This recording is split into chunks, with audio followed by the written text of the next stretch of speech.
What to expect this Prime Day, bid and budget optimizations to maximize your goals, and how to take advantage of AMC and DSP to triple your conversions and double your ROAS.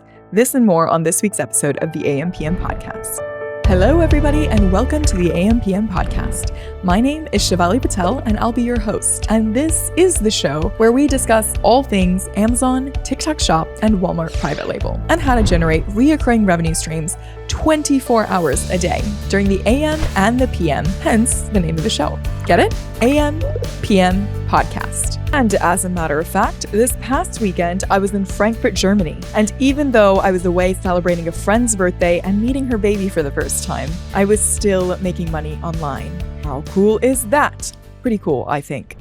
Hello, everyone, and welcome to Tacos Tuesday. You guys are in for a session from our local lesson Helium-10 expert who is going to be on to answer all of your questions that you might have surrounding ads, but also the upcoming Prime Day. If you are someone who is ready to capitalize on the upcoming Prime Day, then this is definitely something you'll want to tune in fully for, because she's going to cover all sorts of things, including what to expect on Prime Day, questions you might have around budget and bid optimization, AMC, DSP, and so much more. How are you, Destaney? Where are you tuning in from? I am in West Palm Beach, Florida. Nice and sunny. It's dream weather. Destaney, why don't you share with the viewers a little bit about you? You are the co-founder of Better Media. Tell us how you got into the space and what it is that you do. Yeah, I have been in the space for, I think, going on 7 to 8 years now. I started my own agency, really focused on Amazon advertising at the time. Wasn't near as competitive as it was now. You could almost print money back then. And I've stuck with it, expanded our team, really grown with all of the innovation in the space. I think we're seeing a lot more on the upper funnel side, TV side, things like AMC and AI are absolutely disrupting the space. So we are really, I would say, on the forefront of all of that and how it integrates with your brand, but also from an agency perspective operationally. And we've recently expanded to all the fun retail media networks, all of the DSPs. And I'm still very involved because this is my passion, the content education and Q&A side.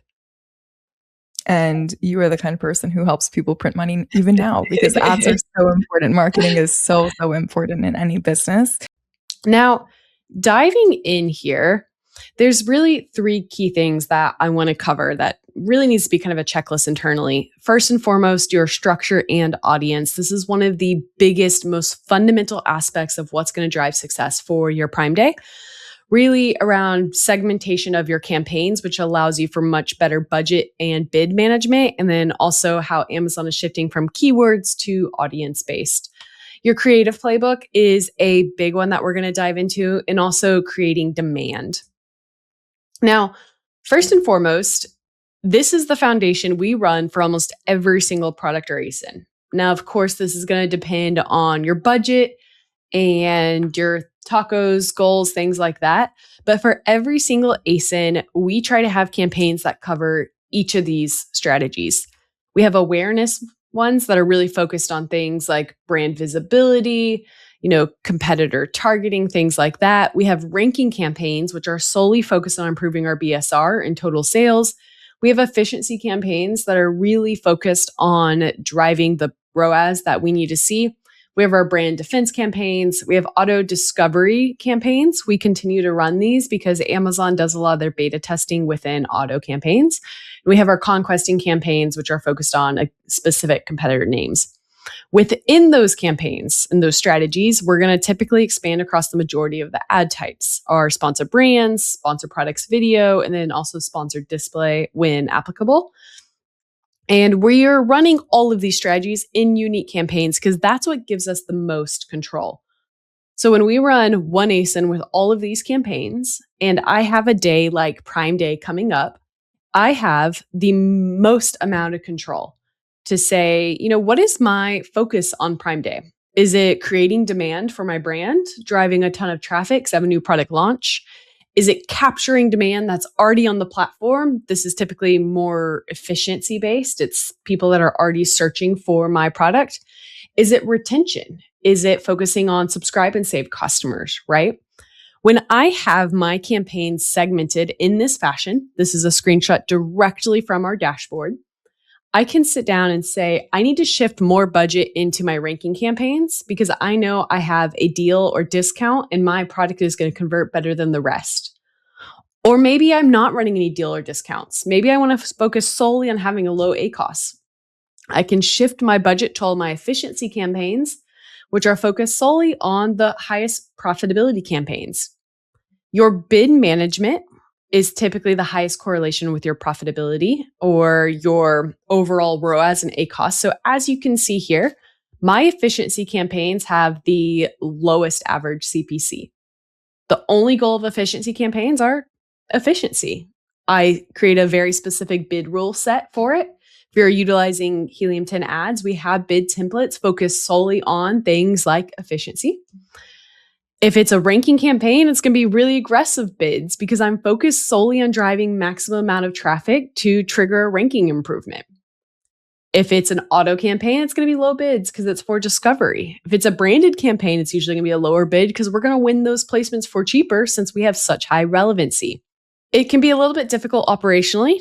Now that we have AI, it's not near as difficult to set up all these campaigns, but setting up the campaigns in this way gives you maximum flexibility. The reason we want to run this granular of approach is because it's much harder to grow on Amazon than it used to be. As I'm sure a lot of you all know, CPCs are rising, more competition on the platform than ever before. There's more touch points needed to drive a conversion. And there's new tools launching constantly. I mean, we have sponsored products videos, sponsored prompts, Amazon released their MCP. Things are much more difficult. This is a CPC we actually pulled from Advertising Console for a general search term, right? And the problem with this is if others are bidding high, even if your bid's the exact same, you're winning worse placements. You are falling further and further down the page. This is really important to pay attention to as we are leading up to Prime Day. Competition is higher than ever before, not just on Amazon. We now know that Walmart and Target followed the deal days. So customers are sitting at home on their computers waiting to purchase products. But they're typically still shopping, right? So we see that clicks are high, impressions are high leading into Prime Day. And then all of the deal days hit and customers are ready to convert, but now they're spread across multiple platforms, right? This is why it's so important to run your advertising in this granular approach because it gives you maximum control, which allows you to pull the right levers based on all of these variables. You want to shift more money into your expensive high CPC ranking campaigns? You can do that. You want to focus solely on profitability? You can do that. The setup and the foundation is the most important aspect. And I'm not going to hop on here and give you some guru hack of set a 7-cent bid and a 420% top of search modifier in order to hack the placements and drive maximum traffic. That's not a great recommendation for anyone. Your Prime Day strategy has to be curated for your brand. You need to consider what deals you're running, what your goals for the day are, what your repeat purchase rates are, what other platforms you're running on. And then once you have that, you can curate the specific strategy based on the allocations that we've talked about today. Again, you can go more aggressive in certain areas or you can pull back in certain areas. A few other areas that I think are really important to consider as we go into Prime Day, and this is pulled directly from AMC. So anyone here who has access to their advertising console can access this data as well. Customers are not interacting with ads like they used to in the past. 5 years ago, if a customer clicked on the ad, they were much higher likelihood of purchasing. There wasn't as much competition. They were still as high intent. Nowadays, we see that shopping window is a little bit wider. One, we've seen a little bit of a softening in the economy. We've seen tariffs affect pricing. So people are, waiting until payday and adding to cart, but not buying. They're also shopping around and doing a little bit more due diligence than they used to. This advertising data is one that I pulled for an account. The average price point was around $30 for their products. As you can see, a large share of their purchases happen days or weeks later. Prime Day is the exact same. People click and add to cart leading up to Prime Day and don't purchase until later. Think about how this affects your bid management strategy. You get charged when someone clicks on the ad, but if they don't check out until 4 to 5 days later, and you're lowering your bids because you think your ad performance isn't great, you could be missing out on a lot of sales. So customers in general, again, are doing a little bit more due diligence. You can pull this data with an AMC and figure it out for yourself. Another thing that we're seeing is that it's requiring a lot more frequency of advertising to convert a customer. They need to be exposed to multiple ads. This drives a lot of legitimacy and a lot of authority. So for brands listening in, if you're only running sponsored product ads, you're missing out on a huge opportunity. This is also accessible directly within your ad console. You can go pull your ad type overlap report to understand your data. As you can see here, when our customers were exposed to both sponsored products and sponsored brand video ads, the purchase rate is 6 times higher. If they see a sponsored product and a DSP ad, that purchase rate is 3 times higher. So one, it comes down to frequency. How frequently are they seeing your brand? But it also comes down to how just the search is positioned. Open your phone right now, type in a few of your main keywords and look at how the ad saturation is. If you see the sponsored product ad at the top of the page, and then the sponsored brand video ad, and then the sponsored products video ad, you're going to be more likely to purchase from that brand.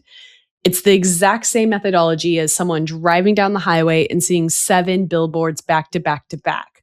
I live in Florida. One of the billboards we always see is the one that says, "Your wife is hot, fix the AC," right? Those do well, not just because it's catchy, but because of the frequency of exposure with the ads. Same thing with Amazon advertising. When you run multiple ad types, you show up in unique placements, and subconsciously, you're going to drive a higher conversion rate. So that's something really important to consider as we go into Prime Day strategies. So we've zoomed out. We've talked about how competitive the platform is. We've talked about how granular of a structure we need to run to give us a lot of control and opportunity to maximize Prime Day traffic. Where are some key areas that I think are really the biggest opportunity for brands? The first one is applying AMC audiences to search. So again, everyone here has access to AMC. If you're not familiar with AMC, Carrie and I did a full webinar on AMC around 6 to 8 months ago. And also we talked about this in the Outsource to Optimize series, where I trained Jason, a brand owner, how to go from outsourcing his PPC to optimizing it on his own. If you haven't watched that, highly recommend it. He drove incredible results, and some of those were driven from AMC, where we applied them specifically to his brand. But really the concept of AMC is taking your advertising and segmenting it into audiences. So for anyone who's ran meta ads, you're probably relatively familiar with AMC audience or audiences in general. Amazon's taking a similar approach. No longer are you just targeting keywords. You're able to target keywords and break out the people searching those keywords into buckets that have a higher likelihood of purchasing. We have seen conversion rates double to triple when applying AMC audiences to campaigns. Think about that. If your conversion rate doubles or triples, your ACoS immediately improves. And you can almost afford to pay those high CPCs because you know if a customer clicks, they're going to purchase. This is incredible. Here's some specific examples we pulled for this specific AMC audience. We had 22% of the account SPID running through AMC audiences, 4.5% lower CPCs, lower ACoS, higher conversion rate. This was a general audience, but when we start segmenting into the more specific audiences that are available, like someone who clicked but not purchases, someone who added to cart but did not purchase, keyword-based audiences, cross-channel audiences, a few others that are directed within your ad console are customers who have a higher likelihood of purchasing, customers who have a higher propensity of buying high-priced products. This is a good one. When you apply these audiences that are curated for your brand to your keyword campaigns, the results can be exponential. And it allows you to, again, continue competing at those high bids because you're converting so much higher because your audience is so much more aligned. Now, what does this actually look like in theory? Again, log into Amazon advertising. You do not have to be using DSP. You're going to see AMC on the left-hand side. Amazon has curated a large template library for those who are interested. You can scroll through. I think there's over 100. You can find the audiences that are most aligned with your product. You can then add them directly to your advertising console campaigns. Looks something like this. Here you can see we created the AMC audiences. We then applied them as a audience modifier to our existing campaigns. Actually, that's a lie. We don't like applying them to existing campaigns. We typically recommend creating new campaigns with lower base bids and then applying a high audience modifier bid to make sure we're only targeting an audience within that campaign. Here you can see that we are targeting cart abandoners, people in the last 30 days who added our product to cart but did not purchase. We want to kind of lightly nudge them to go ahead and complete that purchase when they come back to the category. And that's it. It's a relatively simple way to get much more curated and to really see huge results. For a day like Prime Day, AMC audiences do incredibly well because you have more traffic.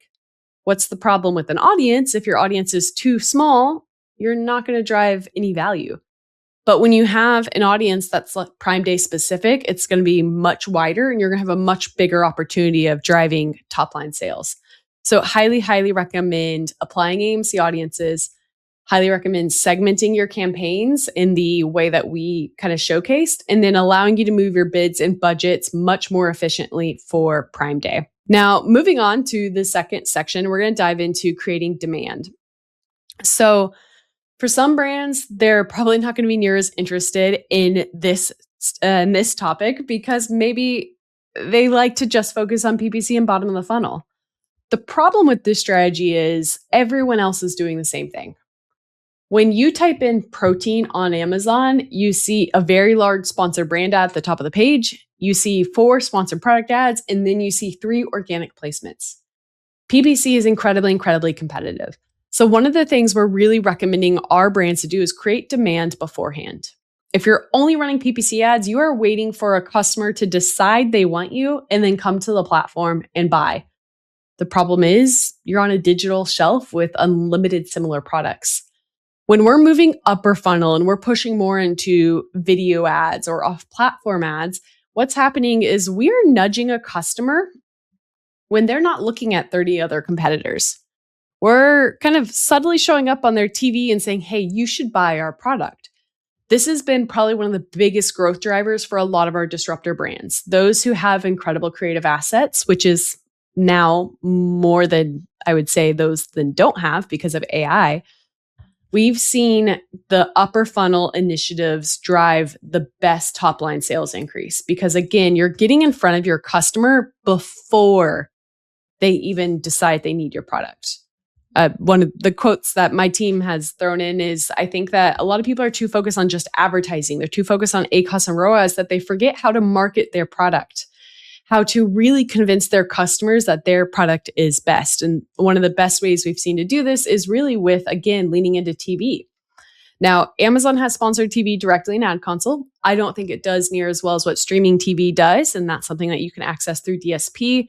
Recommended budget is typically a minimum of $10,000 to $15,000, which can be a lot for brands, but it allows you to, again, show your ad on TV.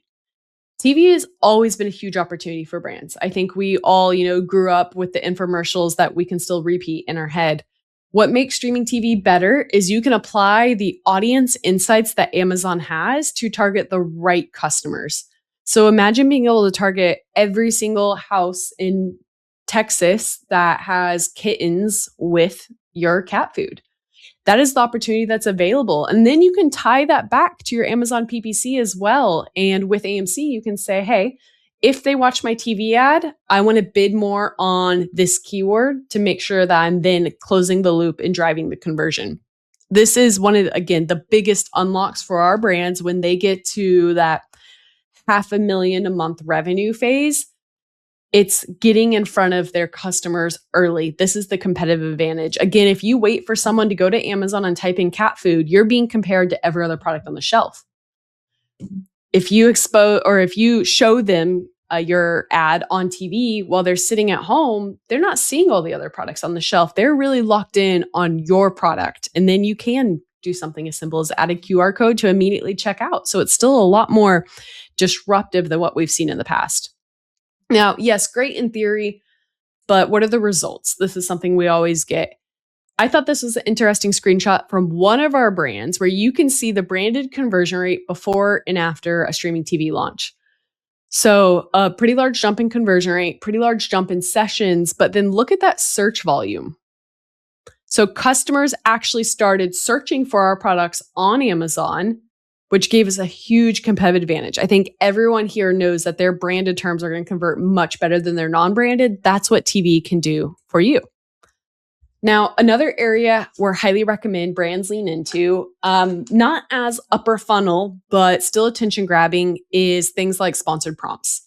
So sponsored prompts are kind of iffy in how they're being rolled out right now, but we know AI is one of the biggest bets that Amazon's making. Jassy went on record stating that Rufus is going to be more powerful than a Claude or a ChatGPT because of all the retailer information that they have on their customers. I don't necessarily agree with that, but it's a testament to how much they're investing in things like sponsored prompts. And we know sponsored prompts can actually be more upper funnel because you use them for more discovery. You go to them and ask questions like, hey, I'm looking for a coffee maker. What's best for me? Rather than Nespresso machine, right? So we're leaning in pretty heavily to sponsored prompts. I think having these in place for a day like Prime Day is the perfect time to do it because it gives you a slight competitive advantage over the customers. Again, with AI, everyone's moving quicker. Everyone's having good bid management, good keyword research. That's now table stakes. Everyone's able to launch great creative with custom images or sponsor brands videos. What really sets, I think, the brands that are disruptive and successful apart right now are the brands that are leaning into all of the new things because their competitive advantage is how quickly they move operationally. So I wanted to show an example of what sponsor prompts look like. So why choose athletic shirts? It's directly tied to the brand in this case, and they're auto-populating within sponsor prompts. One thing to note is they are live in all of your accounts right now, whether or not you want them to be. So Amazon flipped a switch, made them live, and you're now getting charged for them. So make sure you go in and you optimize that, or at least keep an eye on it, making sure your prompts are incredibly relevant. Here's the second one I was wanting to talk about. So another big rollout that was announced and unboxed that we are expecting to scale much quicker is sponsored product video.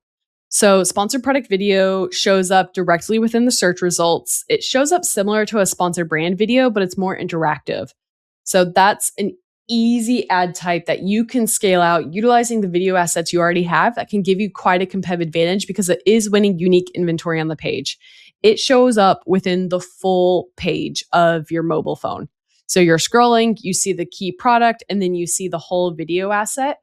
I'm expecting Amazon to drive a lot more video, just guessing on, their competitive landscape that they are competing against. They want to lean into video. Now, the last thing I wanted to kind of quickly touch on, but I feel like this one's a little bit overstated in our space, is the creative playbook. How are we using AI? The first thing is making sure we have all of our assets covered. Custom images have been removed from sponsor brands. I did speak with the product team and it may not be permanent. Make sure you have a custom image added to your sponsor brands campaigns. If you have historical campaigns running, edit them within that campaign. They immediately increase your click-through rate conversion rate, especially on a day like Prime Day when, again, it captures attention. Make sure you have video assets for each of your products. That's a sponsored product video, that's a sponsored brands video, and segmented by strategy. Is it awareness and educating someone on your brand, or is it conversion and telling them why your product's better than the rest? We're also leaning into AI for AMC audience creation. So I wanted to throw that in there because that's been very powerful for us if anyone's played around with AMC. I know a lot of people have been hopping in talking about all the amazing things that you can do with Figma and Claude and ChatGPT.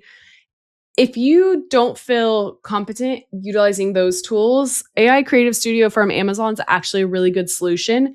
We launched a full streaming TV commercial from a video we used with Creative Studio. Why I like it is operationally, it's a little bit more efficient because AI Creative Studio pulls in Amazon brand guidelines, Amazon category insights, and your personal retail and advertising data to build your campaign. So let's say you are selling cat food and you use a Maine Coon throughout all of your imagery, and it is a Maine Coon specific product. The video builder will actually see that and see that as your competitive advantage within the category and build a video towards for those insights that they're pulling in. Here's a quick video I wanted to show that we actually, again, went live with and utilized Creative Studio to build. So pretty good considering it's an Amazon creative tool. We all know Amazon also has a pretty large investment in Anthropic.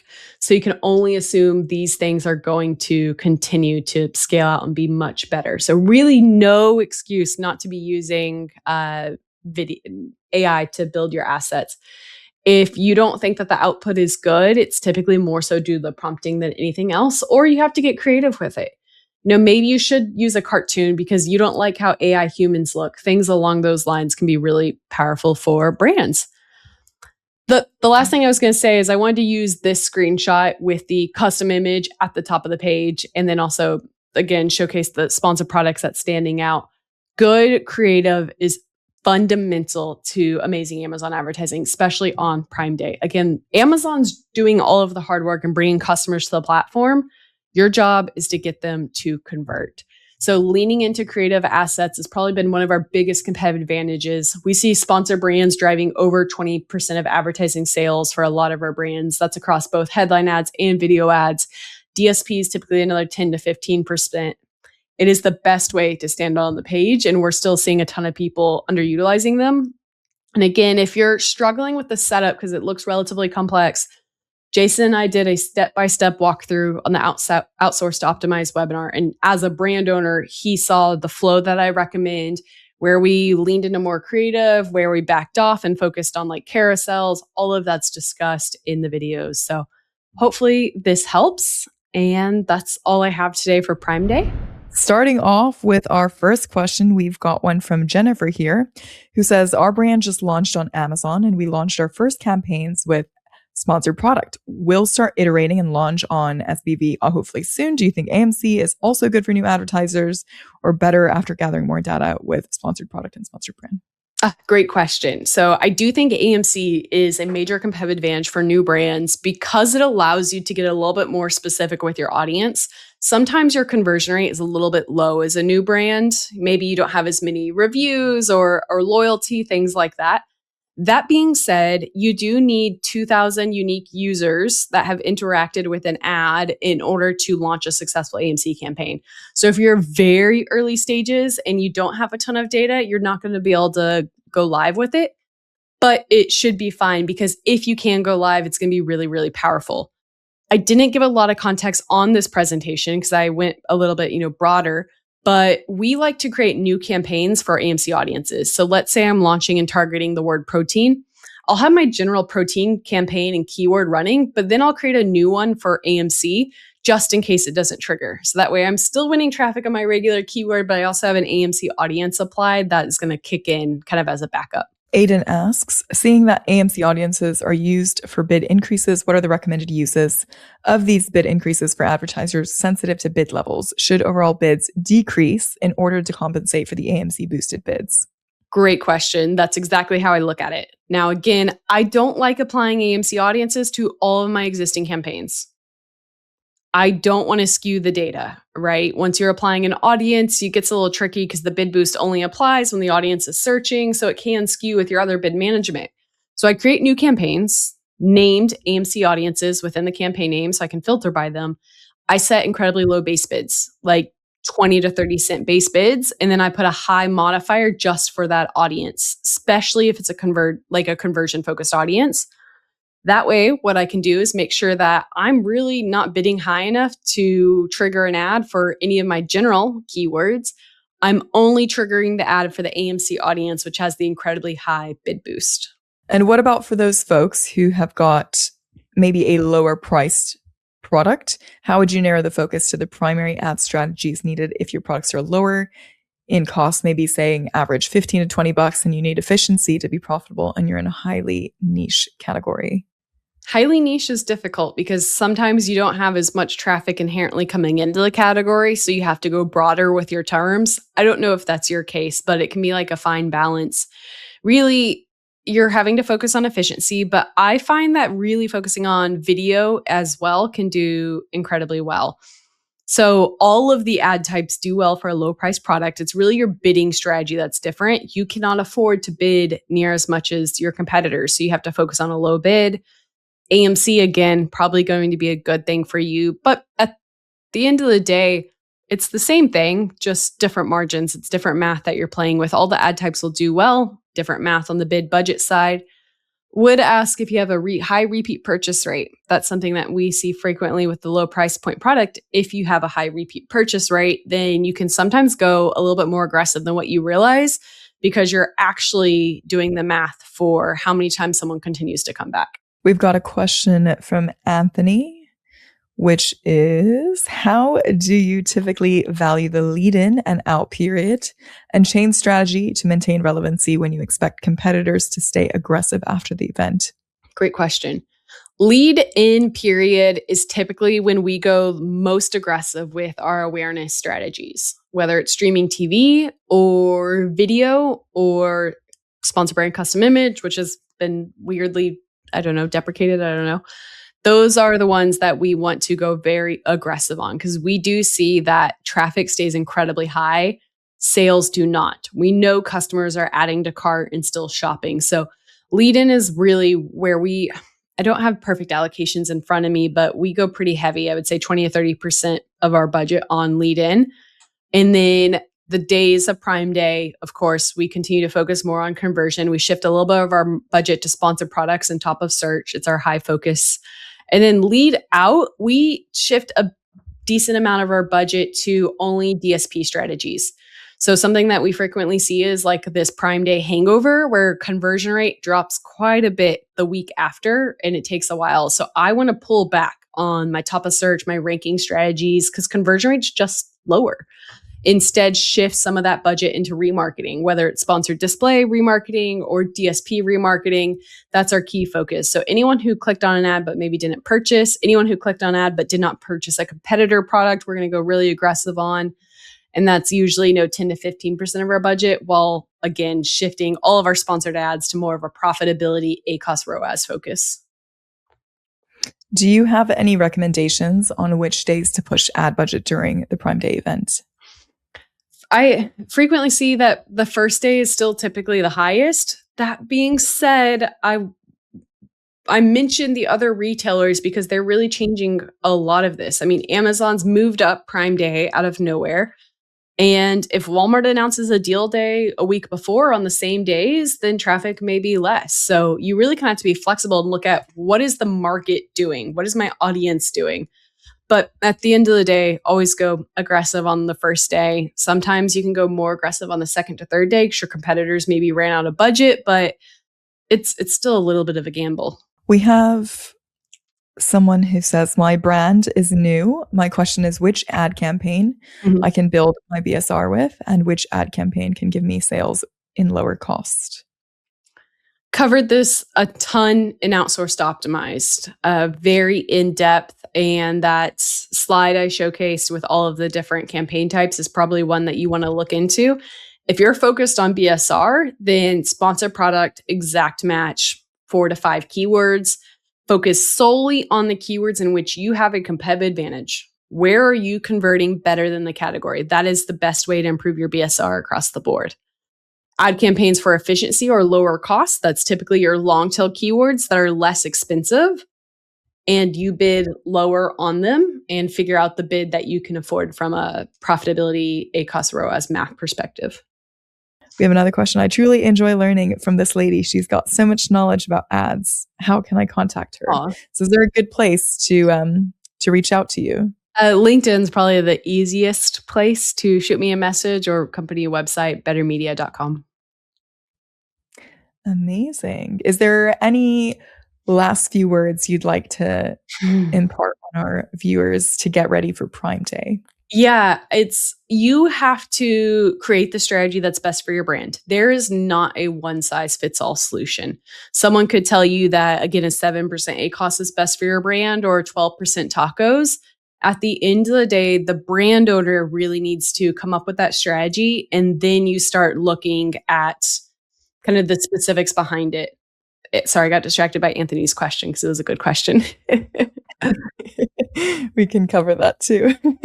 Well, that's a little bonus question that Anthony snuck in there last minute. Yeah. Shall we throw it up? Let's see. We've got two actually. Do you recommend sunsetting bids after a certain hour, or what hours during the deals day do you focus on the heaviest?